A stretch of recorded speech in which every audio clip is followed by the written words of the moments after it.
Et salut tout le monde, et aujourd'hui on se retrouve pour une vidéo un peu particulière puisqu'il s'agit à la fois d'une review du dernier chapitre de One Piece, le chapitre 1086 qui vient de sortir en anglais et que j'ai fait un stream d'ailleurs de traduction sur Twitch où je lis et je react au chapitre en direct tout en faisant la traduction du chapitre en français parce que le chapitre est en anglais pour l'instant. Mais il s'agit aussi d'une vidéo qui va revenir plus généralement sur l'intégralité du début de l'arc Egghead, et aussi un peu une vidéo qui est une déclaration d'amour générale à One Piece parce que One Piece c'est la vie. Et donc on commence tout de suite par justement, pourquoi One Piece c'est la vie? One Piece c'est la vie parce que c'est un manga déjà, c'est le manga le plus long de tous les temps. Ça fait plus de 25 ans qu'il est en cours de parution et ça ne s'arrête pas. Là, Oda vient d'annoncer une pause d'un mois à la suite du chapitre 1086, entre autres parce qu'il a une opération des yeux à faire, donc on va passer un mois sans One Piece. C'est aussi l'occasion pour moi du coup de faire cette vidéo parce que je pense qu'il va y avoir de plus en plus de contenu One Piece sur la chaîne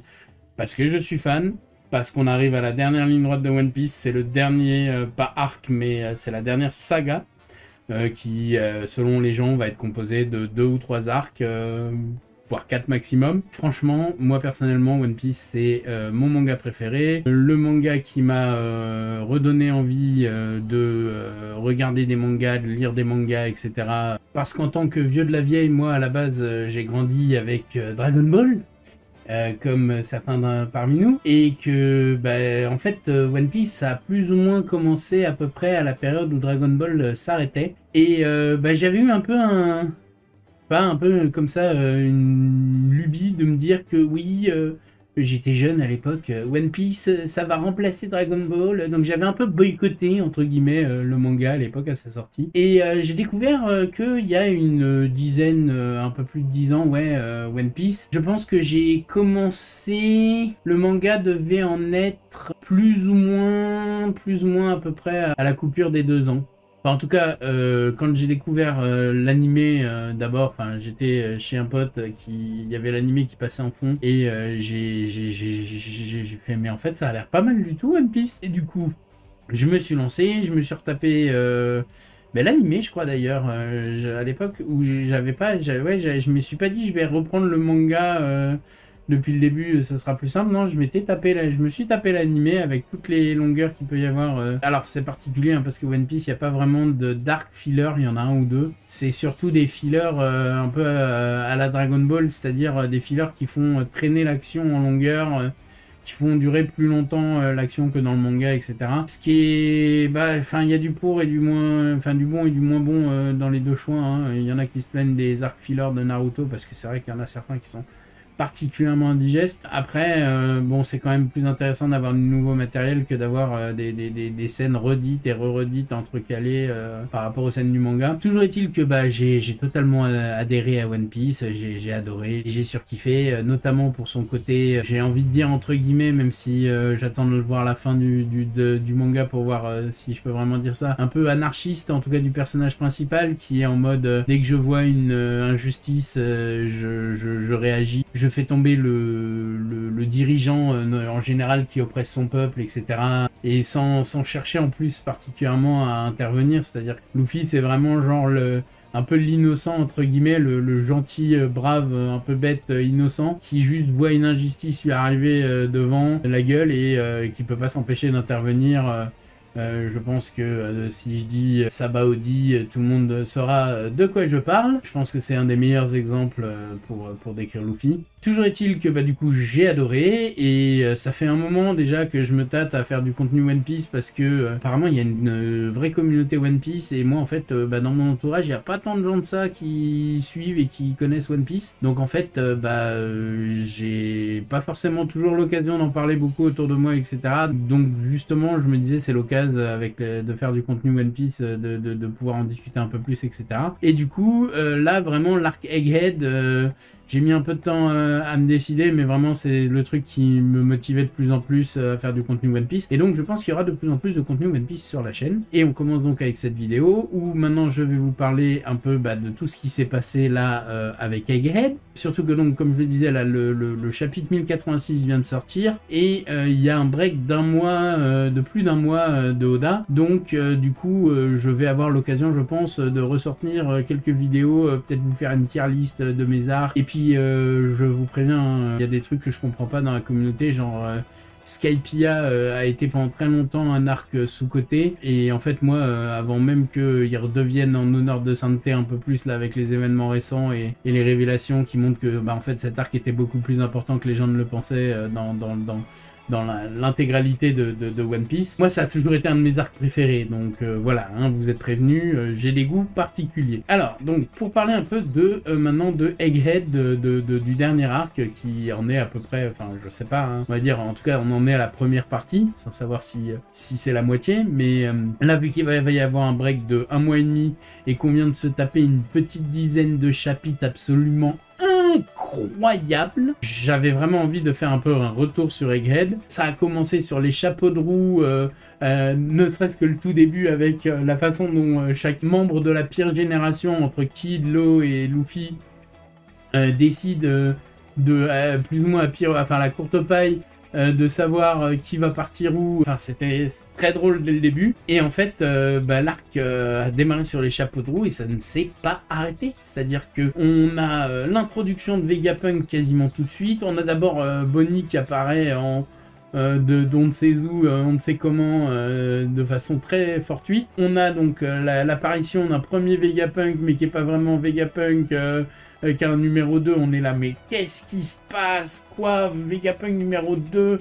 En plus, son design ressemble pas du tout à ce qu'on nous avait montré. A priori, de toute façon, au final, il ressemble pas du tout. L'image, je vous la mettrai peut-être là dans la vidéo. L'image qu'on avait vue de Vegapunk, où on voyait pas sa tête, mais qui avait genre un t-shirt avec des bandes qui était au-dessus de Kuma, comme ça, avec les mains un peu comme ça, là. On voyait pas sa tête, mais ça faisait un peu genre le grand qui dirige tout, enfin le grand méchant qui dirige tout. Son design au final ne ressemble absolument pas à ça. Ça, c'est très très marrant.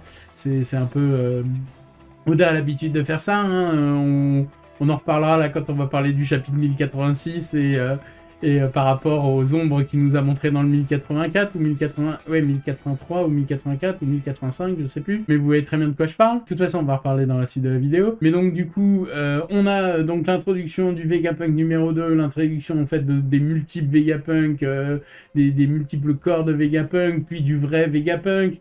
Puis on se rend compte que ça va être un whodunit, donc il va falloir trouver le traître, un traître potentiellement parmi soit les Vegapunk, parmi soit les gens qui de manière générale gravitent sur l'île à ce moment-là, etc.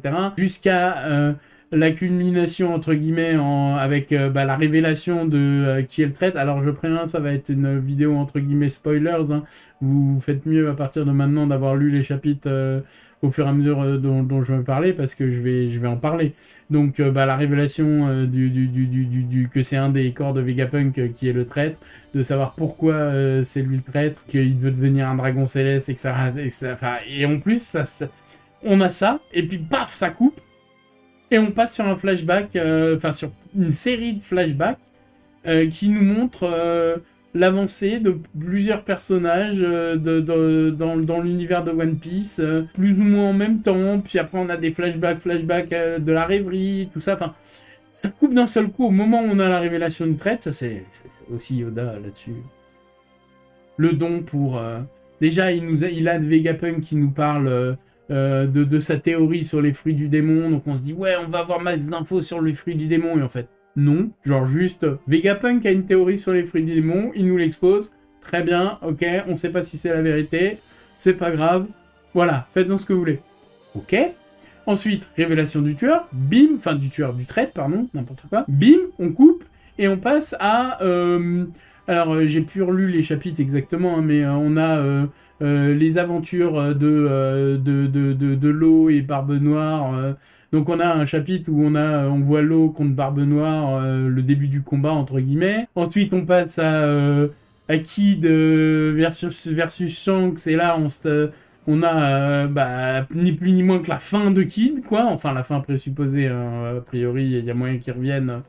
Je fais partie de ceux qui pensent que c'est pas totalement fini pour Kid, a priori. En tout cas, encore moins pour ce qu'on a eu juste après, c'est-à-dire la fin de l'eau. Puis alors, quand je dis la fin de Kid, du coup, on a eu plus d'informations aussi sur Shanks. Puis en plus, c'était au moment du film Red. Je l'ai pas encore vu.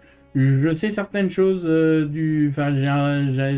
sais certaines choses par rapport au film Red qui reviennent notamment dans le chapitre 1086 là, donc on va en parler aussi quand on parlera du chapitre 1086. J'ai pas encore vu le film Red, mais apparemment, donc voilà, on a plus d'informations sur Shanks avec le film Red et puis avec le chapitre où il défonce où il défonce Kid, pardon.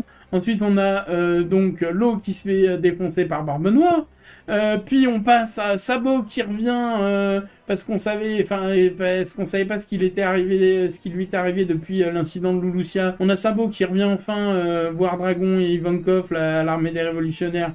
Et là, on découvre des nouveaux personnages, enfin pas forcément des nouveaux, mais on nous réintroduit des personnages de l'armée des révolutionnaires. Et puis on nous montre Sabo qui va du coup faire tout un récap de ce qui s'est passé à la rêverie, etc. On en apprend énormément, on en apprend plus sur Im, on en apprend plus sur le Gorosei, on en apprend plus même sur l'organisation du gouvernement, parce qu'on découvre, donc là j'arrive sur les derniers chapitres, avant qu'on parle du 1086, là, celui qui est sorti, le dernier qui est sorti là. On apprend donc que y a les God's Knights, donc les chevaliers divins, qui seraient plus ou moins, enfin c'est pas dit comme ça, mais qu'on devine être plus ou moins l'armée privée de Im. Sauf qu'en fait non, on en reparlera dans le chapitre 1086, mais du coup donc on nous introduit ça. Ensuite on a le grand délire avec Cobra qui demande sa petite audience au Gorosei et qui a le temps de poser 3 questions, notamment sur les fruits du démon aussi, en faisant un lien avec Nefertari, Lily, donc son ancêtre de l'époque du siècle oublié. Il a à peine le temps de d'évoquer un rapport avec aussi les fruits du démon. On est là quoi? Et puis d'un seul coup, il y a Im qui vient se poser sur le trône, alors que même le Gorosei lui dit « Oh, je sais pas si t'as remarqué, mais Cobra, il est encore là, en fait. Tu fais quoi, là ?» Et Im, il a Balek. Cobra, de toute façon, il est dead, c'est fini. C'est décidé, il le sait lui-même et tout. Voilà, je viens d'arriver. Il y a censé avoir personne sur le trône. Donc, rien que le fait, il sait il y a quelqu'un sur le trône, c'est bon, il va mourir. Du coup, il lui dit en grand prince, je vais répondre à 2 de tes questions, mais par contre, je dirai pas qui je suis. Faut pas pousser mémé dans les orties non plus. Du coup, il commence à lui dire. En fait, il lui répond pas vraiment. Il lui dit juste, oui, Vivi, Lily, c'est un peu. Elle m'a cassé les couilles parce que elle a fait une soi-disant bêtise, qu'en fait ça ne sera pas forcément une bêtise, hein, qu'elle a dispersé les poneglyphes, que sans elle il n'y aurait pas eu de course aux poneglyphes, qu'elle m'a un peu ruiné mes plans, nanani nanana, et en plus, ce Cobra, je te soupçonne que tu m'as pas tout dit sur son nom. Parce qu'en fait, je le sais, mais je vais quand même te demander, juste pour te faire chier de teaser. Donc du coup, Cobra, est-ce que tu peux me dire le nom complet qu'il y a sur la lettre là que tu dis d'avoir lu de Lily, d'avoir reçu, qui a été transférée et transmise d'ancêtre en ancêtre jusqu'à toi sur de la lettre de Lily là. Tu peux me dire c'est quoi sa vraie signature parce que tu m'as pas dit, tu m'as pas tout dit là. Et là, Cobra il fait ouais, c'est Nefertari dit Lily. Y a quoi maintenant? De toute façon, je sais, je suis dead. Même pas, enfin, je dis vite fait au Gorosei, ouais, y a pas moyen de moyenner là, vite fait, non, y a rien, hein, je peux rien dire, hein, vous allez me buter, hein, c'est ça. Le Gorosei, il fait, ouais, de toute façon, depuis que t'as vu Im, c'est mort, hein, c'est fini, tu vas die. Ok. Donc, bah, du coup, Cobra, il fait, ouais, y a quoi? C'est Nefertari Lily, il se passe quoi maintenant? Et là, Im, à peine il a entendu le nom, bah, t'as une flèche qui part, a priori de Im, ou un des membres du Gorosei, mais a priori plutôt de Im. Une sorte de flèche d'ombre qui arrive, qui le transperce. À ce moment-là, t'as Sabo qui arrive, oui, parce qu'il y a Sabo, il était en scred en train d'écouter tout et tout. Il arrive, il balance une bombe pour essayer de sauver Cobra et de défoncer le Gorosei d'un coup. Il leur sort Krari. Je pensais vous dégommer tous d'un coup comme un jeu qui parle. Donc du coup, le Gorosei, d'un seul coup, ça devient des ombres chelous comme Im qui a balancé sa flèche d'ombre là, machin. Ils deviennent tous des ombres chelous. Alors on sait pas si c'est Oda qui veut pas montrer encore, révéler encore tous les persos, mais on a comme des débuts de design. Il y en a un, il ressemble à un oiseau, l'autre plutôt à un buffle, tout ça, machin. On sait pas trop si c'est des flux du démon Zoan mythique ou pas. On sait pas. Le Oda, il nous laisse mariner comme ça, là. Juste, on voit des ombres. Des ombres hyper flippantes. Ça se trouve, en fait, bah, c'est juste des ombres, les gars. En fait, on sait leur design finaux. C'est-à-dire que c'est des... Moi, j'y crois moyen, mais c'est juste des ombres, les trucs. C'est même pas des êtres vivants. C'est des sortes de monstres ou de démons. On sait pas trop, machin. Et en tout cas, donc, ils se mettent à courser Sabo et Cobra. Cobra, il y a Imu, un des Gorosei, qui rebalance une deuxième flèche d'ombre. Cobra, ça y est, il se fait down for the count. Il est mort, il est raide mort, mais juste avant de mourir, il dit à Sabo, sauve-toi, parce que Sabo, il s'est fait toucher par la flèche aussi, hein, attention. Il dit à Sabo, sauve-toi, va prévenir Lily, Vivi, qu'on fait pas... Putain, Vivi, Lily, casse les... Pardon. Va prévenir Vivi que a priori, on a la lettre du dit, nous aussi, et va prévenir Luffy aussi, qu'on est dans le même crew, t'as vu, on est tous des dits et tout, machin. Du coup, Sabo, il se casse, a priori, et entre-temps, on voit bah, justement Vivi qui a été capturée par le CP0, qui est des anciens CP9 pour la plupart, et qui, il y a Wapol aussi qui regardait la discussion en secret. Qu'est-ce qu'il foutait là? On sait pas, mais il y a Wapol, il écoutait la discussion en secret, du coup, il se fait courser aussi par les monstres et tout. Il embarque Vivi au passage. Enfin, Vivi, elle s'accroche à lui, elle monte dans sa bouche et tout, parce que Wapol, il peut manger les murs et tout. Il a une grosse bouche. Et du coup, Vivi, elle se planque dans sa bouche et tout, pour s'enfuir avec lui, pour échapper au CP9 et tout. C'est énorme, c'est extraordinaire. En plus, on sait déjà qu'ils vont finir avec Big News Morgan, parce que ça, on l'avait vu un peu plus tôt dans Egghead. J'ai oublié de préciser, on sait qu'il y a Saturne, un des Gorosei, qui se dirige vers Egghead. Et là, on voit que les trucs, les bordels, ils rigolent pas. C'est des sortes de gros monstres et tout, ultra flippants. Donc on se dit, ouh, ça va chauffer pour le Luffy et tout. Parce qu'au début, on savait pas trop. Ouais, Saturne, il arrive, ok, c'est cool. On sait pas qui c'est. On vient d'apprendre son nom. On sait pas s'il est balèze ou pas. On sait pas. Voilà. Maintenant, on sait. Maintenant, on en sait un peu plus. Ça va chauffer à Egghead. Et là, on en arrive, là c'était un peu surtout le chapitre 1085, et là on en arrive à la partie chapitre 1086. Et alors le chapitre 1086, les potos, mais c'est chaud. C'est tendu. Heureusement qu'il y a un break d'un mois et demi, là, d'un mois, parce que faut au moins ça pour se remettre. Oda, il a cartonné sur ce chapitre. Donc on a... Imu le Gorosei qui tape la tchatch tranquille en mode bah du coup on va essayer d'utiliser notre arme antique, non pas notre arme antique, l'arme que Vegapunk qui nous a construit là, qui s'appelle Mother Flame. On sait pas pareil quoi, Vegapunk il a construit une arme pour le gouvernement et en fait ils font allusion à l'arme qui a ruiné Lulusia là, le sorte de rayon machin qui a détruit Lulusia entièrement là. Ok, donc il tape la tchatch tranquille en mode bon on va l'utiliser sur quoi? Et puis t'as la time qui fait oh Lulusia direct. Le Gorosei il est un peu choqué genre t'es sûr là parce qu'il y a du monde quand même à Lulusia, ça va faire pas mal de casualties, hein. Ça va faire pas mal de morts tout ça. Il a balèque, il a rien à foutre, c'est Lulusia, c'est comme ça. Pourquoi? Bah juste parce que c'est prêt. Ok. Parce que il me dit ça, mais en même temps, nous, on sait que Sabo, il était près de Lulusia au moment où il a balancé le rayon. Et en même temps, est-ce que c'est une coïncidence parce qu'il était en train de passer son coup de fil à Dragon, enfin l'armée révolutionnaire de manière générale, pour leur dire oh, c'est chaud, il y a quelqu'un sur le trône, machin, tout ça. Et c'est à ce moment-là, comme par hasard, qu'il y a eu l'utilisation de l'arme. Mais en même temps, et puis Sabo il dit j'ai fait transiter le signal. En fait, j'étais pas sur Lulusia, j'étais dans un bateau juste à Teko. Mais par contre, j'ai fait transiter le signal. C'est un vrai hacker, Sabo. J'ai fait transiter le signal pour le gouvernement. Il croit que j'étais encore sur Lulusia et tout.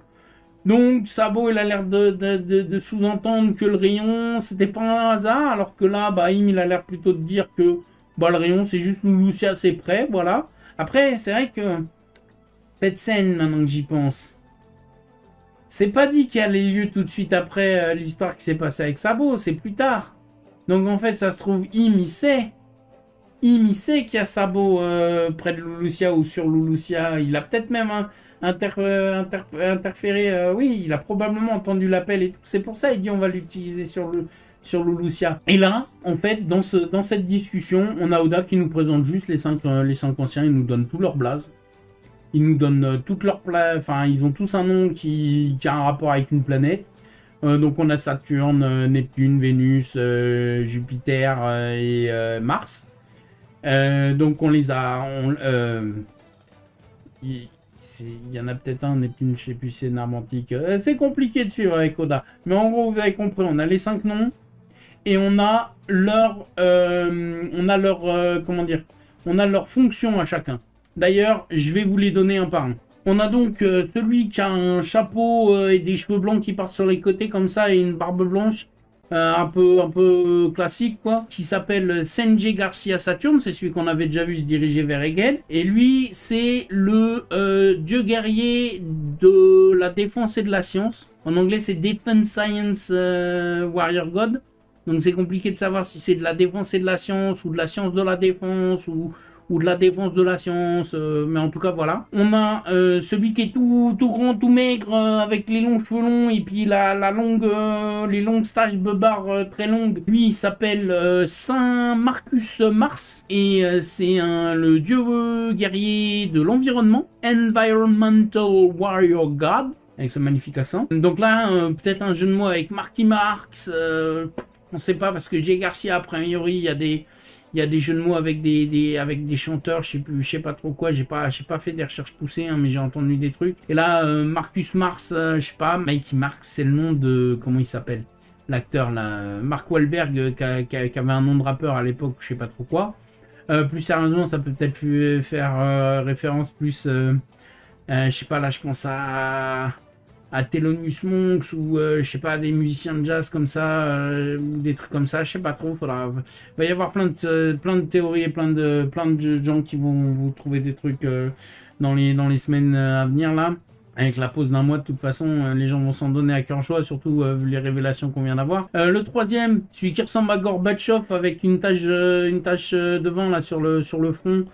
Qui a donc le crâne rasé quasiment sauf sur les côtés et qui a une stache comme ça là qui part sur les côtés. Lui il s'appelle Topman Valkyrie a priori. Donc selon la note qu'ils mettent les traducteurs en bas de page, ça pourrait être une référence à Valkyrie, ça peut être aussi Wall, War, c'est probablement Mercure aussi. Ils disent que aussi ça peut faire penser à Marie Curie, Valkyrie.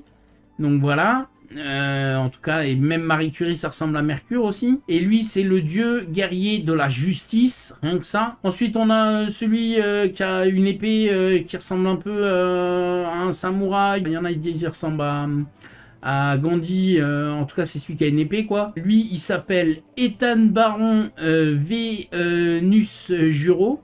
V.Nus Juro. Donc, Ethan Baron Venus Juro. Donc Vénus, hein, vous aurez tous remarqué le jeu de mots dans le nom. Et lui, c'est le dieu guerrier de la finance, c'est étonnant. Et nous avons le dernier, celui qui fait le plus jeune d'entre eux, entre guillemets, qui a un blondinet avec les cheveux courts, la barbe, le bouc, la barbe courte. Et là, apparemment, on voit il a une grande cicatrice tout le long du cou, quasiment, et qui ressemble un peu à un Sanji en plus vieux et tout. Lui, il s'appelle Shepard Dew. Plus loin, Peter, donc Jupiter, mais Jupiter. Et lui, c'est le dieu guerrier de l'agriculture. Et donc voilà, on a la révélation des 5 anciens qui sont en train de taper la tchatch avec Imu pour décider d'utiliser la fameuse arme créée soi-disant par Vegapunk qui s'appellerait Mother Flame. Mais alors du coup, on a après Sabo qui discute avec Dragon et Ivankov et lui et eux, ils ont plutôt l'air de penser que ça serait peut-être une arme ancienne. Sauf qu'une arme ancienne créée par Vegapunk, ça colle pas trop. Alors ça serait peut-être une copie d'une arme ancienne créée par Vegapunk. Mais comme dit Dragon à Ivankov, a priori, Vegapunk qui crée une arme aussi destructrice et surtout faite uniquement comme ça pour détruire et tout, ça paraît peu crédible quand même, donc on sait pas trop. C'est pour ça qu'ils partent sur l'idée d'une arme ancienne, mais comme il dit que c'est une création de Vegapunk, on sait pas trop. Et puis aussi, avant de raccrocher avec le Gorosei, quand même, ouais, parce qu'il tape la tchatchophone, hein, il va même pas les voir et tout pour leur parler de tout ça. Il parle aussi, il leur dit, ah, une dernière chose, quand même, les glandus, vous me rattrapez Vivi, là, parce que ça va pas le faire. Donc, il leur met bien la près, en mode, ah, vous allez me récupérer Vivi. D'ailleurs, en parlant de ça, Vivi, la dernière fois qu'on l'a vu, c'était avec Big News Morgan et Wapol.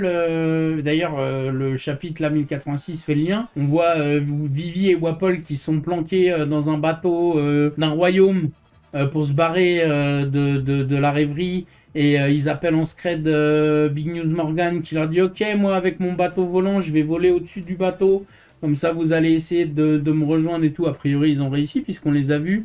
Récemment, enfin dans les chapitres un peu avant, et a priori de ce qu'on aurait compris, même si c'était pas sûr, ils auraient tendance à aller vers Egghead, à être vers Egghead, donc peut-être qu'en fait Saturne il va à Egghead aussi pour régler le problème certes de Vegapunk, mais peut-être aussi pour aller essayer de choper Vivi.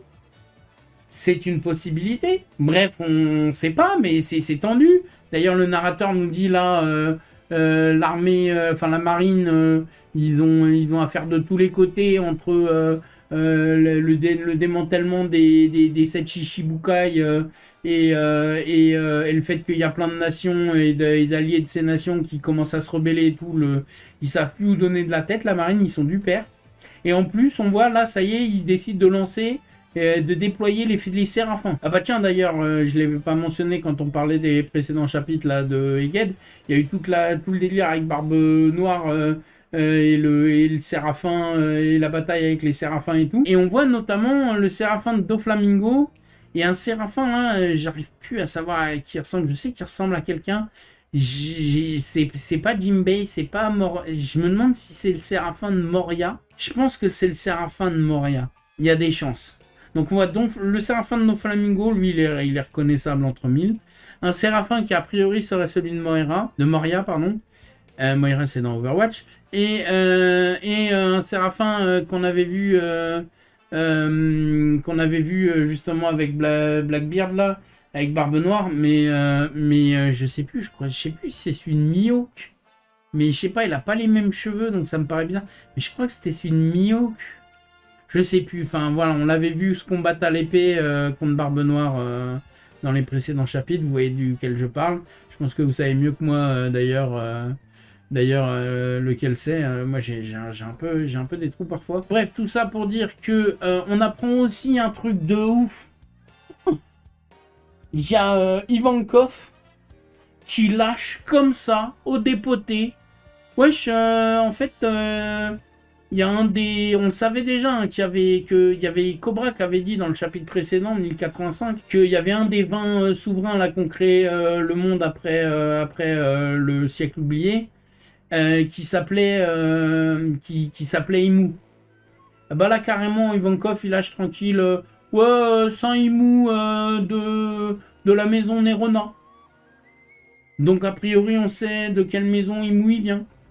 En plus, il dit, ouais, vu qu'on sait qu'il y a peut-être une capacité qui permettrait de vivre éternellement, je pense qu'il fait référence à la capacité du fruit du démon de l'eau, l'opération chirurgicale là qui permet de vivre éternellement. Il se dit, ouais, ça se trouve, bah, c'est le même gars. Ou alors juste ils ont le même nom, mais bon, ça paraît chelou quand même. Donc là, on est là, ok. Donc, a priori, Imu de la maison Nerona. Ok, alors je vous avoue, j'ai aucune idée de si on a déjà entendu le nom Nerona quelque part. Et donc non, après vérification, a priori on n'a aucune mention de Nerona avant le chapitre 1086. Donc totalement inconnu au bataillon, on sait juste qu'a priori c'est une famille, une des 20 familles. Et en plus, bah, y avait un gars qui s'appelait Saint Imu.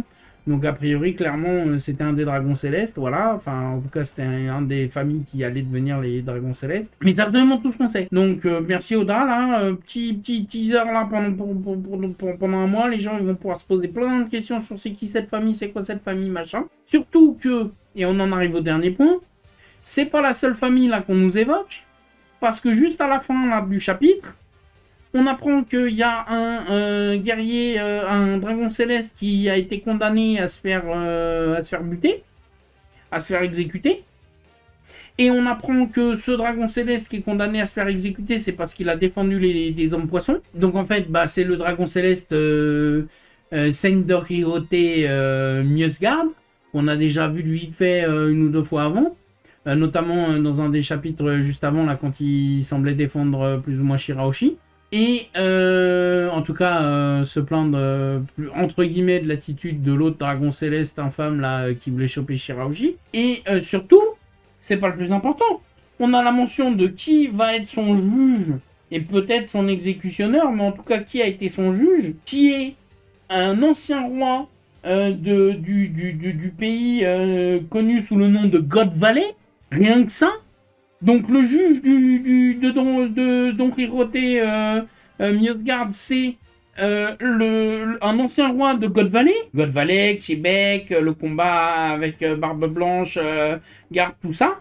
Et qu'il est actuellement le commandeur suprême des chevaliers divins, qu'on a vu un ou deux chapitres avant, là, qu'on avait les ombres, et que tout le monde s'est dit « Oh, l'ombre au milieu, là, quand même, ça ressemble pas mal à Shanks. » Et tout le monde, il est parti dans des théories « Ouais, ça se trouve, c'est un frère jumeau de Shanks. Ça se trouve, c'est un autre membre de la famille. Ça se trouve, c'est un clone. Ça se trouve, c'est un autre membre de la famille Figarland. Parce que dans One Piece Red, on parle que Shanks, il serait peut-être de la famille Figarland, tout ça. Donc maintenant, je suis obligé de regarder One Piece Red. Parce qu'effectivement, le nom du gars, c'est Saint Garling Figarland. Donc Saint Garling Figarland, c'est le juge de Don Quirote Mjosgard, qui qui a priori va les, en tout cas qui dit ouais les gars qui défendent des moins que rien en parlant des hommes poissons, cette bande de fachos, pardon, pas les hommes poissons, hein, les dragons célestes. Ouais, ceux qui défendent les moins que rien, ils sont encore plus que des moins que rien, enfin encore moins que des moins que rien qui défendent. Donc ça a l'air d'être un gars particulièrement sympa, hein, ce Saint Garling Figarland. Et a priori, c'est peut-être un daron ou un grand daron ou un grand-oncle ou une connerie du genre de Shanks. Parce qu'il s'appelle Saint Garling Figarland et que Figarland, a priori, de ce qu'on sait dans One Piece Red, je ne l'ai pas encore vu, mais a priori, de ce que j'ai entendu, Shanks, ça serait probablement un Figarland. Donc je vais devoir regarder One Piece Red. Parce que là, tout se recoupe. Et en plus, du coup, on a son design. Et en fait, ça colle parce que le gars, il a un look à la Shanks. Il a un grand manteau noir avec une sorte de col. Il a une épée sur le flanc gauche qui semble attraper de la main droite. Donc exactement comme l'ombre qu'on avait des chevaliers divins, là, il y a un ou deux chapitres. Et en plus, il a une coiffure où il a il a une coiffure en forme de lune, un peu, genre entre sa barbe et ses cheveux, ça fait un peu comme un croissant de lune, genre des pointes vers le haut et vers le bas, là, comme ça, mais aussi il a deux pointes sur le côté, et donc ça, par rapport à l'ombre qu'on avait vu, on avait l'impression que c'était un peu le col de Shanks qui part un peu sur les côtés et tout, bah non, en fait, ça serait sa coiffure, donc ça serait lui, a priori, puisqu'il est le commandeur suprême, et qu'il était au milieu dans les ombres des chevaliers divins. Putain, entre les dragons célestes, les chevaliers divins, les Gorosei, qui maintenant en plus sont devenus les Gorosei, je vous ai oublié de vous dire ça, c'est plus les 5 anciens, juste, c'est plus les 5 anciens, avant c'était les 5 anciens ou les 5 anciennes étoiles, et ils ont décidé de changer là, les traducteurs en 5 anciennes planètes, parce qu'ils ont tous un nom de planète. Donc forcément, c'est les 5 anciennes planètes. Plus les 3 armes antiques qui ont aussi des noms de planètes. Le lore est encore en train de déborder, et c'est ça qui est jouissif avec One Piece. C'est t'as une pseudo-réponse sur les fruits du démon, t'as 40 questions de plus qui se posent. T'as une pseudo-réponse sur Imu, t'as 40 questions de plus qui se posent. T'as une pseudo-réponse sur le Gorosei, t'as 40 questions de plus qui se posent. T'as une pseudo-réponse sur Shanks, t'as 40... C'est génial. One Piece, c'est la vie, les gens. One Piece, c'est la vie. C'est le bordel, hein, mais c'est la vie aussi. Surtout. Donc voilà, c'est le kiff. Moi, je kiffe. J'ai toujours kiffé One Piece. Et je sais, j'en fais un peu beaucoup là dans la review et tout, mais c'est parce que vraiment, c'est un peu l'état d'enjaillement dans lequel me met One Piece intérieurement, parce que je suis pas du genre, normalement, à trop, tu vois, montrer forcément mes émotions, tout ça, mais... En vrai, One Piece, ça me fout dans cet état dans ma tête, tu vois. Et là, je kiffe. Là, je suis en plein kiff en ce moment. Là, depuis le début d'Aiked et tout, enfin, j'ai toujours aimé One Piece, hein, mais là, depuis le début d'Aiked, on a le droit à chapitre de ouf, sur chapitre de ouf, sur chapitre de ouf, sur chapitre de ouf, sur chapitre... Allez, un petit dernier, sur chapitre de ouf. On a eu 10 chapitres de malade, là, dernièrement. Donc, c'est le kiff. Donc, voilà. Donc, One Piece, c'est la vie. Merci à tous. Bonne soirée. Ciao. À la prochaine. On like, on s'abonne, tout ça. Ah ouais, là, vous me faites pas... là, c'est bon. On va faire du contenu One Piece, tout ça. On like, on s'abonne, tout ça, machin. On discute en commentaire parce que moi, je veux parler One Piece. Moi, je kiffe One Piece. J'ai toujours kiffé One Piece. Enfin, pas toujours, puisque comme je vous ai raconté au début, je boycotte. Mais ça fait plus de 10 ans que je kiffe One Piece. J'ai besoin de parler One Piece. En ce moment, j'en peux plus. J'ai envie de parler One Piece. Faut que je parle One Piece parce que c'est fou. C'est fou. Donc, on s'abonne, on commente surtout. On commente. On me raconte pourquoi on kiffe One Piece, comment on a découvert One Piece, qu'est-ce qu'a fait, quel est l'arc. Question dans les commentaires, voilà. Question importante dans les commentaires, quel est l'arc qui vous a fait dire One Piece c'est la vie? L'arc où vous vous êtes dit, là, ça y est, je sais, One Piece c'est la vie. Parce qu'il y en a plusieurs. Il y a des réponses classiques. Je vous donnerai peut-être la mienne dans une autre vidéo, mais en fait, il y en a plusieurs. Enfin, ça dépend, mais il y a des moments forts. Tout le monde sait à quel moment je fais référence. Moi, ça va peut-être vous étonner parce que c'est peut-être pas le moment le plus fort. Mais vraiment, One Piece, c'est la vie. Et donc, vous allez me dire pourquoi pour vous aussi, One Piece, c'est la vie. Et quel est l'arc qui a fait que pour vous aussi, One Piece, c'est la vie. Allez, ciao, à la prochaine.